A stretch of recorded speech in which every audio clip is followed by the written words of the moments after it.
Assalamualaikum warahmatullahi wabarakatuh. Waalaikumsalam warahmatullahi wabarakatuh.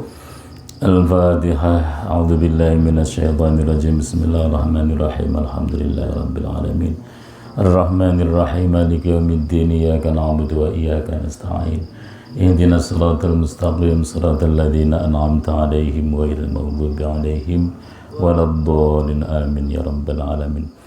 Bismillahirrahmanirrahim. Alhamdulillah wassalatu wassalamu ala Rasulillah wa ala alihi wa sahbihi wa mawala ma ba'd.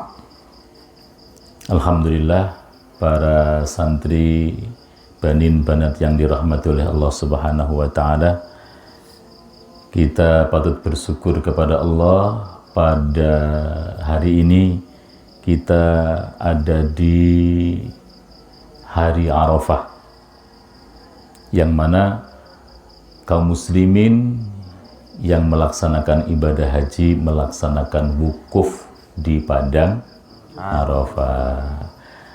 Ya, itu adalah inti daripada ibadah haji. Ibadah haji itu intinya di Arafah, yaitu wukuf di padang Arafah. Yang tidak melaksanakan ibadah haji, maka disunnahkan untuk melaksanakan puasa Arafah. Sahabat bertanya, "Wahai Rasulullah, apa sih keutamaan puasa Arafah itu?"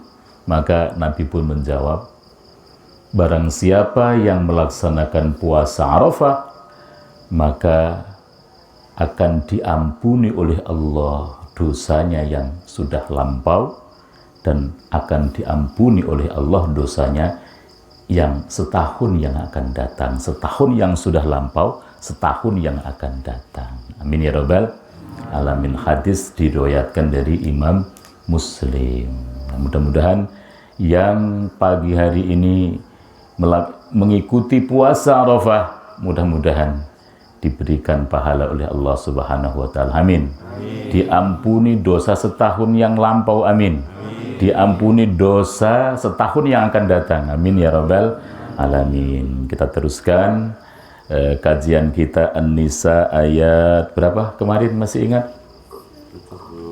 172 atau 173, 4 ya. A'udzu billahi minasyaitonir rajim. Bismillahirrahmanirrahim. Ya ayyuhan nasu qad ja'akum burhanum mir rabbikum wa anzalna ilaikum nuram mubina. Al-ayah.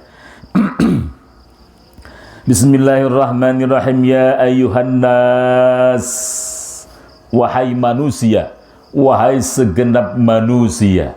Manusia siapa? Semua manusia. Ya ayyuhan nas qad ja'akum, sungguh telah datang kepada kalian burhanun, bukti kebenaran. Maksudnya burhanun, bukti kebenaran itu siapa? Bukti kebenaran di sini adalah diutusnya Rasul Muhammad sallallahu alaihi wasallam yang kemarin ditolak oleh orang-orang Yahudi ayat sebelumnya. Yaitu ya, qad ja'akum burhanun. Maksudnya burhanun itu apa? Hujjatun. Di dalam tafsir Jalalain disebutkan adalah burhanun itu hujjatun, sebuah tanda, sebuah hujjah tentang kenabian Rasul Muhammad sallallahu alaihi wasallam, mir rabbikum, dari Tuhan kalian. Mir rabbikum, dari Tuhan kalian. Mir rabbikum, dari Tuhan kalian. Di sini dijelaskan yang saya jelaskan di atas tadi, alaikum. Mir rabbikum, alaikum, atas kalian, wa huwa, adapun burhanun, itu an-nabiyyu Muhammad sallallahu alaihi wasallam. Burhan itu maksudnya adalah Muhammad, adalah Rasulullah. Masya Allah, burhanun. Kita butuh tidak dengan Nabi? Butuh tidak dengan Rasul? Butuh. Kenapa butuh? Karena kita semua itu mempunyai fitrah bertuhan. Kalau tidak ada nabi, siapa yang menunjukkan Tuhan itu siapa? Yang mengenalkan kita kepada Allah siapa? Tentunya tidak ada lain kecuali Nabi Sallallahu Alaihi Wasallam. Jadi sangat butuh dengan Nabi. Karena bagaimana cara kita menyembah Allah, bagaimana kita caranya beribadah kepada Allah, cara ritual kita bagaimana, mana perintahnya, mana larangan Allah, tidak akan kita ketahui ketika kita tidak ada Nabi, tidak ada Rasul utusan Allah. Sangat butuh kita kepada Nabi. Maka dijelaskan di sini oleh Allah, ya ayuhan nas, wahai manusia, qad ja'akum burhanun, telah datang kepada kalian sebuah hujjah, sebuah penjelasan, burhanun, ya, mir rabbikum, dari Tuhan kalian, yaitu tentang diutusnya Rasulullah sallallahu alaihi wasallam. Burhanun mir rabbikum wa anzalna ilaikum, wa anzalna, dan kami telah menurunkan ilaikum, kepada kalian, nuron, cahaya. Nuron, cahaya. Kita bisa melihat karena apa? Karena ada cahaya. Kalau gelap gulita bagaimana kita bisa melihat? Tidak bisa. Ya, Allah turunkan cahaya. Ya, Allah turunkan cahaya. Cahaya itu apa? Nuron mubinan, yang jelas. Nuron mubinan, yang terang, cahaya yang terang. Apa cahaya terang itu? Dijelaskan di dalam tafsirnya, yaitu bayinan, penjelasan, wahwa burhanun itu, wahwa adapun, ya mubtada, wahwa adapun, burhanun itu, apa burhanun itu? Yaitu Al-Qur'anu, wahwa burhanun, wahwa adapun burhan itu Al-Qur'anu, Al-Qur'an. Cahaya itu adalah Al-Qur'an. Yang dimaksud itu adalah Allah telah menurunkan cahaya.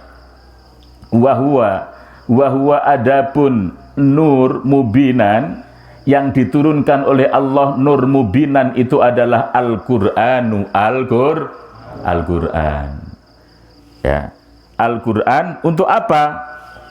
Untuk memberikan satu petunjuk, cahaya, penjelasan dari Allah Subhanahu wa ta'ala. Itu Al-Qur'anul Karim, itu adalah cahaya, petunjuk Allah. Petunjuk Allah. Al-Qur'an itu petunjuk Allah atau bukan? Petunjuk Allah. Al-Qur'an itu siapa yang menciptakan, Allah atau manusia? Allah. Al-Qur'an itu perkataan Allah atau perkataan manusia? Allah. Sekarang kita buktikan. Benarkah Al-Qur'an itu sebagai kalamullah? Apakah jangan-jangan Al-Qur'an itu bukan kalamullah? Kita buktikan sekarang. Maka ketika kita membuktikan kebenaran Al-Qur'an itu, ada 2-3 kemungkinan. Kemungkinan pertama, Al-Qur'an itu diturunkan atau Al-Qur'an itu dikarang oleh orang Arab. Dikarang oleh orang Arab. Benarkah Al-Qur'an itu karangan orang Arab? Kita buktikan sekarang. Satu-satunya mungkin satu kitab suci yang menantang kepada manusia, menantang kepada kita sebagai orang yang beriman kepadanya. Al-Qur'an mengatakan, in kuntum fi raibim mimma nazzalna ala abdina fa'tu bisuratin min mislih. Wahai manusia, wahai orang Arab khususnya, kalau orang non-Arab, orang Indonesia nggak mungkin ditantang. Orang Arab yang ahli syair, ahli bahasa, ketika kamu ragu dengan Al-Qur'an yang aku turunkan kepada hambaku Muhammad, fa'tu bisuratin min mislih, maka datangkanlah satu surat saja sebagaimana Al-Qur'an. Yang paling pendek surat apa? Al-Kautsar. Inna a'tainakal kautsar fasalli li rabbika wanhar inna sani'aka huwal abtar. Ya gitu ya. Yang paling pendek adalah Al-Kautsar. Masya Allah, begitu ya. Ada yang bisa menandingi Al-Quran. Ternyata orang Arab tidak mampu menyusun keindahan bahasanya. Mulai dari Al-Quran diturunkan 1400 tahun yang lebih.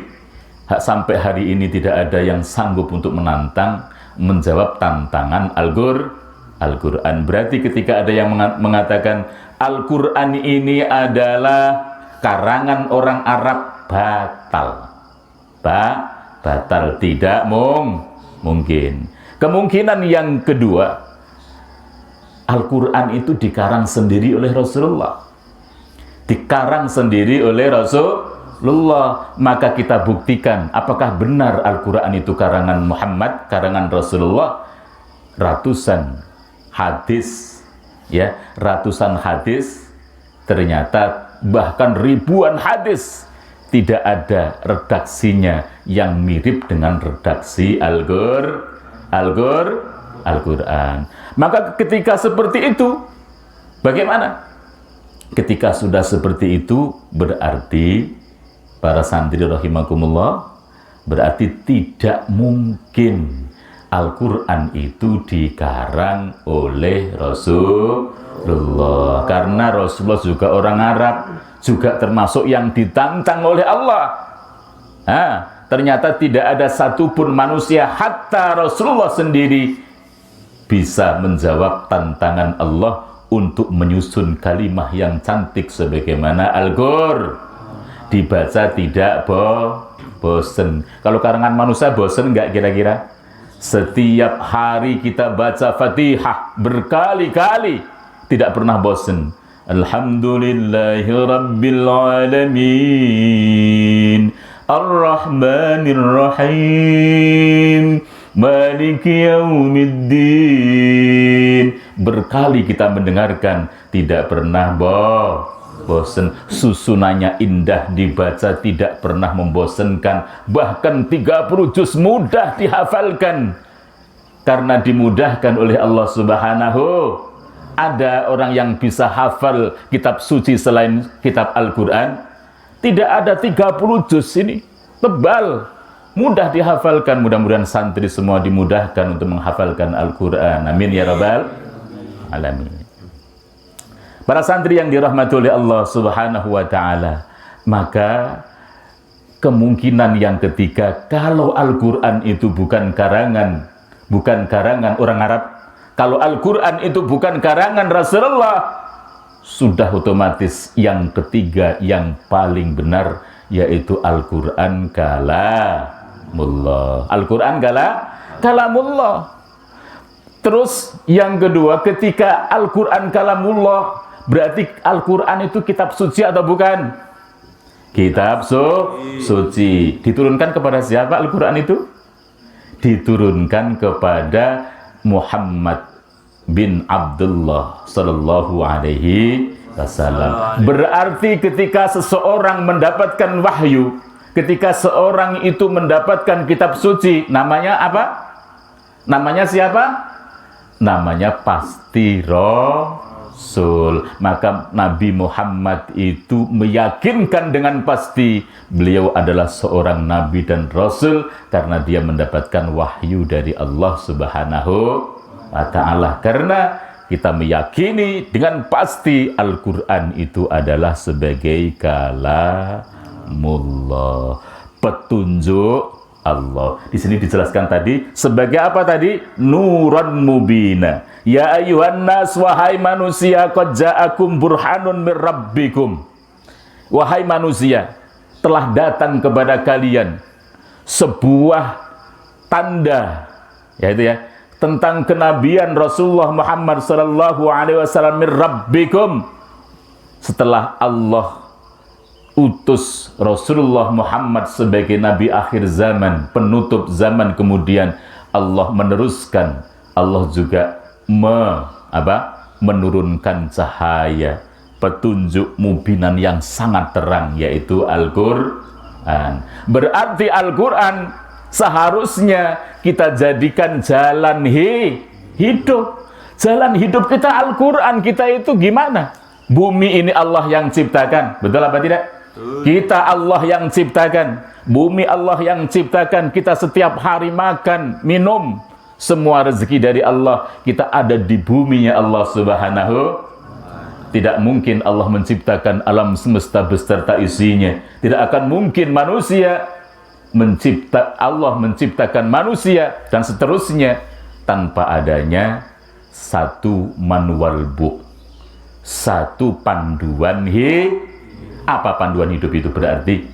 Al-Quran. Seharusnya kita itu berjalan di atas jalan yang ditentukan oleh Allah, Siratal Mustaqim. Nanti dijelaskan ayat berikutnya, itu ya, yaitu jalan yang ditentukan oleh Allah, yaitu disebut dengan Siratal Mustaqim. Apa itu? Dinul Islam, yaitu Al-Quran.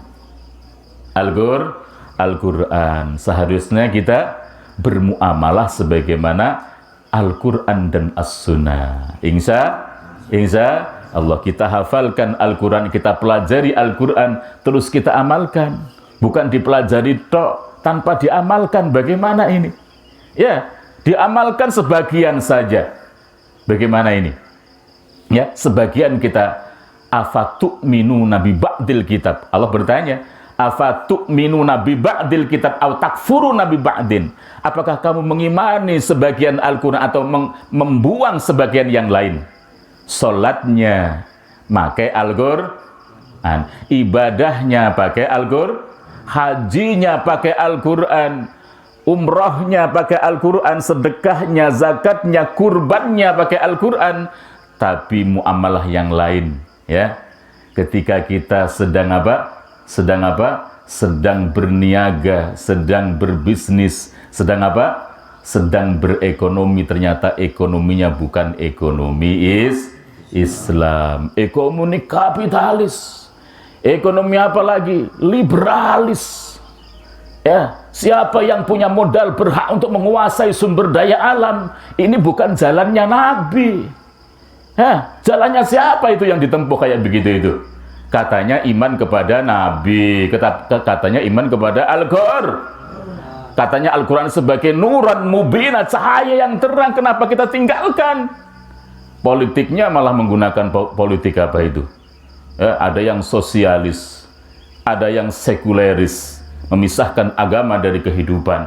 Lah, berarti kita sedang meninggalkan petunjuk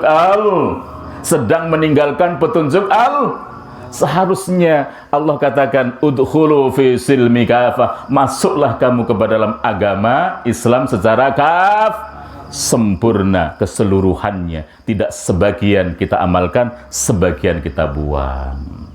Mudah-mudahan kita semua adalah orang-orang yang mencintai Al-Quran. Amin. Orang-orang yang terus ingin belajar dan menghafalkan Al-Quran. Amin. Terus memperjuangkan sehingga Al-Quran menjadi kita bumikan, kita amalkan. Amin ya Rabbal. Sehingga kita mendapatkan orang yang sa'idun fid dunya wa sa'idun fil akhirah. Amin ya Rabbal alamin. Kita baca sama-sama ya. 1, 2, 3. A'udzu billahi minasyaitonir rajim. Bismillahirrahmanirrahim.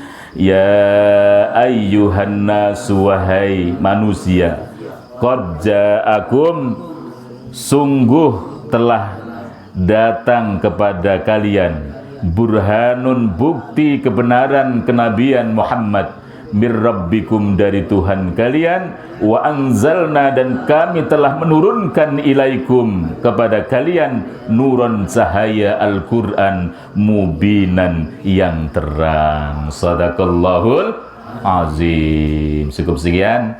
Al-'afwa minkum. Assalamualaikum warahmatullahi wabarakatuh.